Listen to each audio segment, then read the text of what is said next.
Okay, well, thank you. So actually, real quick, those were from my first collection, What We Ate For, and actually Moontide Press published this back in 2010. I didn't take the press over because it's like, haha, I get my book. You know, don't have to pay royalties to myself, everybody. No, but what I loved about Moontide Press was that it gave an opportunity to a lot of different voices that would normally get overlooked by larger presses, and I wanted to continue that tradition by allowing poets who might have a project that might not be right for some presses to have a place they can turn to, as well as young and budding authors who might get turned down because they don't have huge accreditations to their name. So moving forward, it's definitely a goal that I want to keep going with Moontide Press and giving opportunities to writers. I'm honored to be publishing Alexis's, not be publishing, it's published already, Junkie Wife, which you're going to hear some of her fine work later, and published just recently Peggy DeBreer's second collection, which it's the first time Moontide has ever published a second book by a poet they've already published, which was kind of cool. So we're doing really good things. You can check us out, moontidepress.com.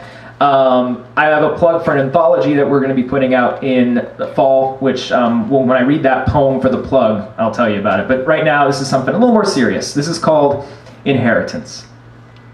1.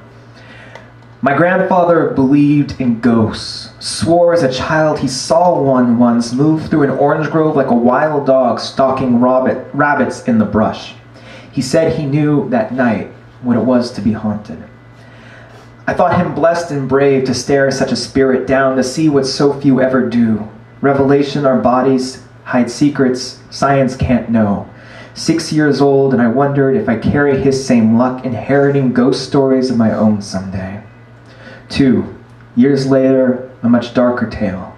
His father, a drunk, found dead.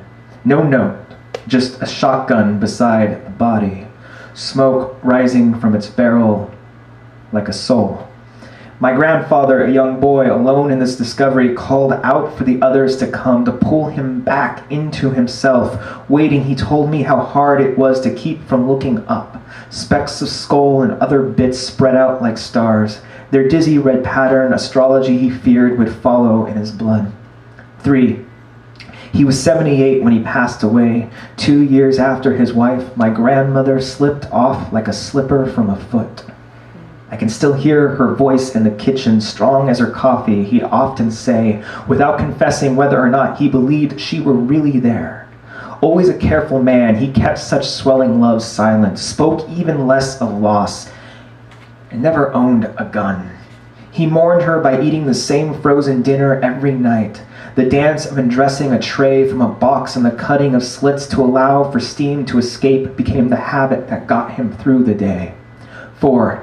My father called last week like a flag at half-mast to notify me of yet another cousin's death. Addiction, a sharpshooter that has taken aim and fired on my family again and again. When my brother died, I wonder if he noticed the red sight over his heart before the bullet. 5. With every second drink I pour myself now, on rare nights a third, I know my inheritance. Ghost stories collect like crows nesting behind my ribcage.